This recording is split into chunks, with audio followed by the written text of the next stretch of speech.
प्रहार जनशक्ती पक्षाचे नेते आणि माजी आमदार बच्चू कडू यांनी एक खळबळजनक दावा केलाय की विधानसभा निवडणुकीपूर्वी 10,000 मतदारांची यादी मागितली गेली होती आणि जे मतदार मत देणार नाहीत त्यांना यादीतून वगळून त्यांच्याऐवजी दुसरे 10,000 मतदार समाविष्ट करण्याची ऑफर आपल्याला आली होती, असा दावा बच्चू कडूने केलाय। माझ्याकडे याबाबत पुरावे आहेत आणि योग्य वेळी मी ते समोर आणणार, असा इशारा देखील बच्चू कडू यांनी दिलाय। 10,000 मतं मोठी गंभीर आहे। म्हणजे पहिले प्रश्न तुम्ही आज घेतला पाहिजे का मला याची ऑफर आली होती। मी आता सगळे ते पुरावे गिरावे शोधतो आहे त्या काळातले। मी व्हॉट्सअप केलं, कॉल होते, रेकॉर्ड असेल तर ते सगळे रेकॉर्डासहित आणि त्याच्यासहित सादर करून 10,000 मतं तुमची आम्ही गायब करतोय।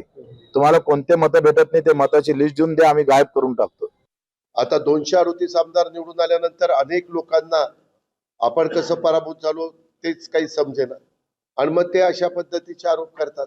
यश मिळाल्यानंतर ते यश पण पचवायचं असतं आणि पराजय झाल्यानंतर पण खचून जाऊन उगीच कुणावर तरी आरोप करत बसायचं नसतं।